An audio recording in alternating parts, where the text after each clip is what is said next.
Kaixo ikaisleok. Gaur, adimen artifiziala prozesu sortzaileetan nola lagun aldigun aztertuko dugu. Edozen proiektuan asterakoan, ideiak behar ditugu, eta batzutan, horri zuri baten aurrean gaudenean, ez zaizkigu ideiak ateratzen edo ideia berriak proposatzea zaila da.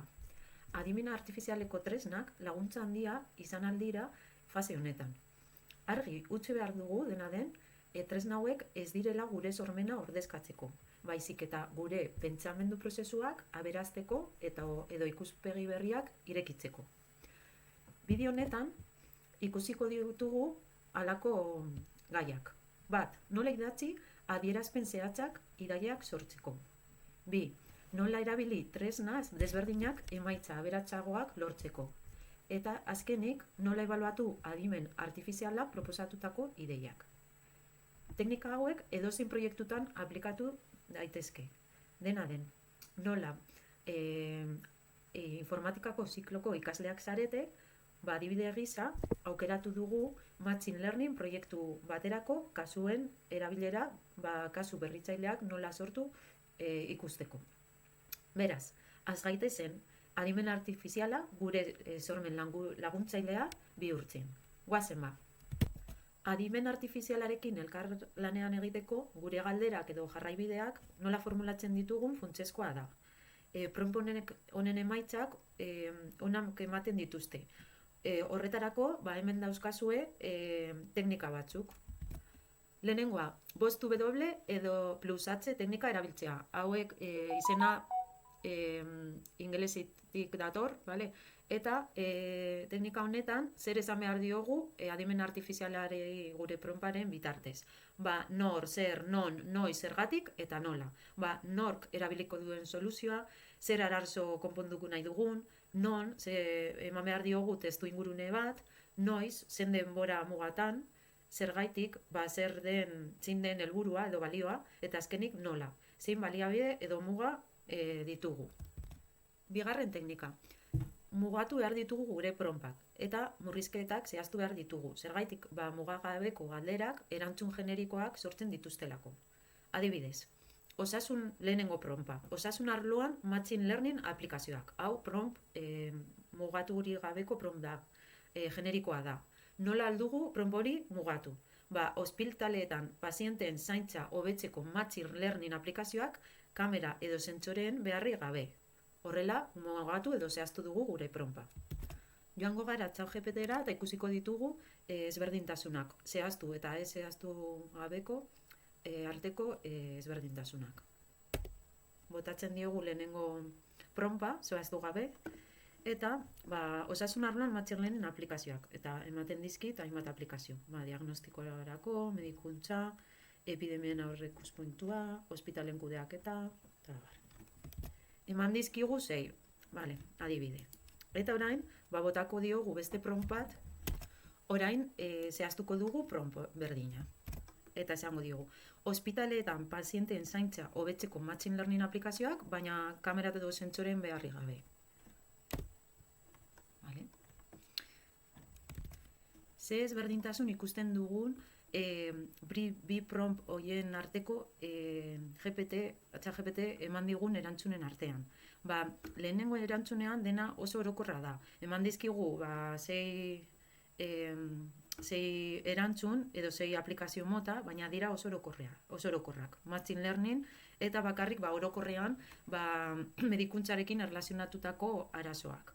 Baina bigarren prompt honetan eman dizkigu errealak edo proiektu batera eramateko hobeto alditugun moldatu soluzioak. Dira denak ospital baten datuak, dauzkagun ja datuarekin aurrera eramateko soluzioak. Orduan ikusten dugu nola, kasu honetan, prompta zehaztea erantzun hobeagoak edo gure erronkan, proposatutako erronkan, baliogarriak diren erantzunak lortzen ditugula. Hirugarren gomendioa formatua zehaztea da. Gure erronkarako formatu bat behar dugu. Orduan, prompt horretan zehaztu beraren erantzuna zelako formatua izan behar duen oso gomendagarria da. Zer nahi dut, zerrenda bat izatea, edo estruktura konkretu bat emotea erantzunean, edo testu luze bat izatea, edo motza. Kasu honetan, nahi dugu egitura bat izatea. Orduan esango diogu. Bale, emaidazu 3 kasu bakoitza honelako egiturarekin. Arazoaren deskribapena, proposatutako machine learning irtenbidea, beharrizkoak ditudan datuak eta implementazioaren erronkak.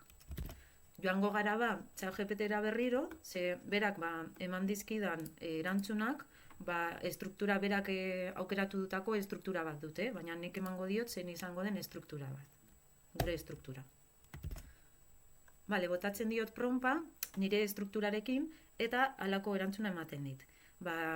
Eman dizkit 3 eskatu diodana, bale? 3 benetako aplikazio kasu eta aipatutako estrukturarekin. Deskribapena, machine learning irtenbidea zer proposatzen digu, beharrezko datuak eta implementazioaren erronkak. Vale? Eta berak esaten dit, zein kasutan sakondu nahiko zenuke gehiago, baina hemen utziko dugu, ze nahi ditugu, oraindik hainbat ideia ukitzea gero talde handian eztabaidatzeko. Laugarren ideia prompt eraginkorrak sortzeko adibideak ematea da. Adibide onak edo txarrak ematea lagungarria izaten da tresna hauentzat, zuk nahi duzun arlorantz bideratzeko. Adibidez, bidaliko dugu urrengo prompta, hasieran adibiderik gabeko prompt bat eta gero adibideekin. Guazen egitera. Kasu honetan, Gemini tresna erabiliko dugu adibide hau aurrera eramateko. Bidaltzen dut prompta eta erantzuten dit, eman dizkit 3 talde multzo ideiak, ikasleen pertsonalizazioa eta laguntza, lehenengoa, bigarrena irakasleen laguntza eta eraginkortasuna, eta azkenik erakundeentzako hobekuntzak. Eta bakoitzean ideia orokor bat eta deskripzio labur bat. Botako diogu orain prompt bat adibideak ematen, gu nahi ditugun adibideak bat ematen eta kontradibide bat.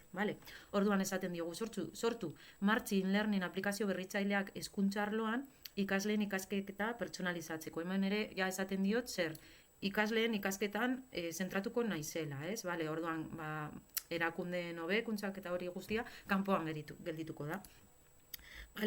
Antzeko adibide bat hau izan daiteke. Zein, ikasleen aurreko azterketen emaitzak ariketak egiteko denbora eta interazioak aztertzen dituen sistema bat. Ikasle bakoitzari egokitutako edukiak proposatzeko. Hori da ni nahi dudana, antzekoa, adibidea. Eta kontrako adibidea ez dudana nahi, zer da, ez ditut nahi aplikazio orokorrak. Baizik eta ikasle bakoitzaren ikasketa estilora espezifikoki egokitzen diren ereduak. Orduan, botako diot adibideekin sortutako prompt hori.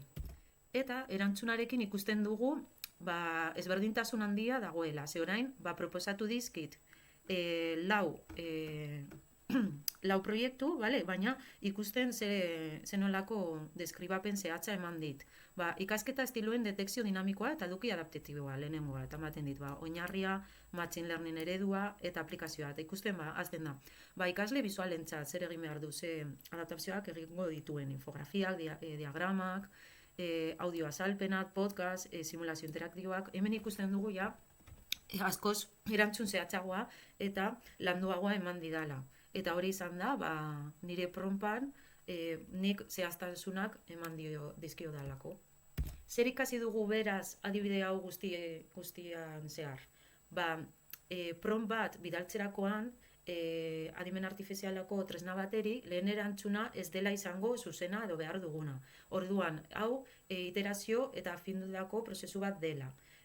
Joan behar gara, prompt bat baino gehiago bidaltzen, sakondu arte, orduan, sakondu alderdai interesgarri batean, mugatu emaitza gehiago, eskatu alternatiba ezberdinak, egin galdera osagarriak, prozesu iteratibo hori jarraitu behar dugu, emaitza zuzena lortu arte. Azkenik, nola ebaluatu adimen artifizialak proposatuko ideiak puntua ikusiko dugu. Puntu honetan, beraren herramienta hauen emaitza ebaluatzeko, bi ikuspuntu landuko ditugu. Lehenengo ikuspuntua izango da informazio iturri fidagarriak bermatzea, eta bigarrena gaitasun kritikoa garatzea. Vale, oso garrantzitsua da jakitea tresna hauek batzutan informazio faltsuak edo fidagarriak ez direnak ematen digutela. Orduan, gu bermatu behar dugu erantzun horiek fidagarriak direla. Nola? Datuen jatorria eta kalitatea aztertu behar dugu.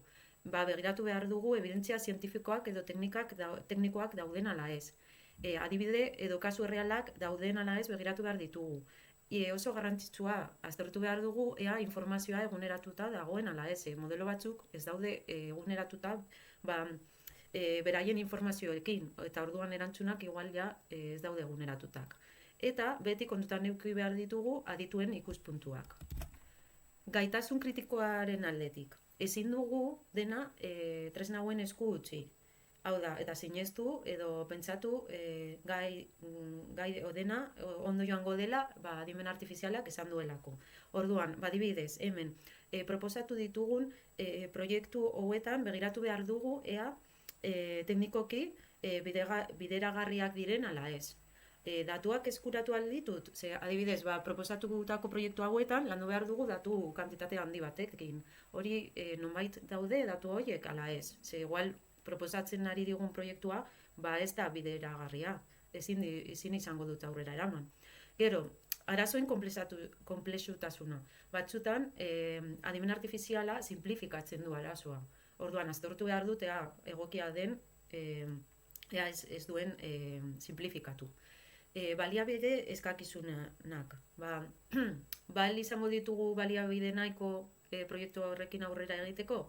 Igual proiektu oso handia proposatu digu eta ezinezkoa izango da. Eskalabilitatea. Hazkuntza egoterakoan funtzionatuko du proiektu hau? Hori ere kontutan eduki beharko dugu. Negoziaren aldetik. Ere analizi kritiko bat egin behar dut.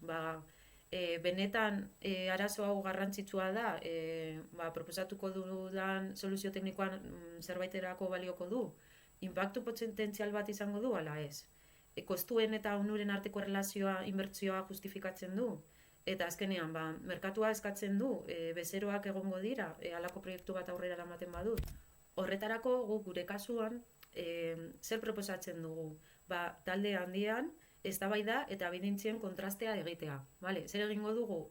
Taldeka aztertu ikuspuntu desberdinak. Ideia bakoitzaren joango gara talde handiara hainbat ideiakin, adimen artifiziala proposatutako ideia horiekin, eta indarguneak eta ahuleziak identifikatuko ditugu ideia bakoitzean. Gero, adimen artifizialaren proposamenei testu ingurunoaren errealitatea gehituko diogu. Gero, ideiak iteratzea eta hobetzea gaitasun kritikoan oinarrituta dena guztia. Eta, azkenik, prototipo simple bat sortuko dugu. Azkenik, ikusiko dugu, 3 benetako aplikazioko zu horiek adimen artifizial eman dizkigun kasi horiek, nola ebaluatu. Hartuko dugu lehenengo adibidea, asepsiaren detekzio goiztiarra. Berak, hasiera batean eman dit deskribapen bat, gero machine learning irtenbidea, beharrezkoak diren datuak eta implementazioaren erronkak. Joaten bagara machine learning irtenbidera, berak esaten digu, proiektu aurrera eramateko, erabili dezaket edo random forest edo redes neuronales recurrentes. Orduan, hemen zer egin behar dut. Kritikoki pentsatu behar dut hau egokia den zeni, nola machine learning proiektu bat nahi nuela azaldu diot, berak machine learning bezala eman dit, baina hau deep learning da. Orduan, aztertu behar dut ondo ea eman didan emaitza hori egokia den ala ez. Teknikoki. Gero, datuen aldetik, berak esaten dit, datu asko behar ditugula. Orduan, temperatura odol presioa, laborategiko emaitzak, osasun erregistro elektronikoak, hemen, osasun erregistro pertsonalak babes handiko datuak dira. Orduan, pentsatu behar dut ere, datu hauek eskuratu alditut, ala ez, datuak daude nonbait. Orduan menen, beste arazo bat aurkitu ditzaket nire proiektua aurrera eramateko. Hemen ere berak esaten dit gero, etiketatu behar dudala informazio guztia, ea asepsia duten ala ez. Orduan, hemen ere arazo bat aurkitu ditzaket. Orduan, ikusten dugu beraz, nola adimen artifiziala tresna eman didan emaitza edo erantzuna, gero nik ebaluatu behar dudala aipatutako ikuspuntu hauekin. Besterik gabe, espero dut tutorial hau zuren gustokoa izana, eta hemendik aurrera erreminta hauek konfiantzaz eta trebetasunez erabiltzea. Agur eta beste berarte.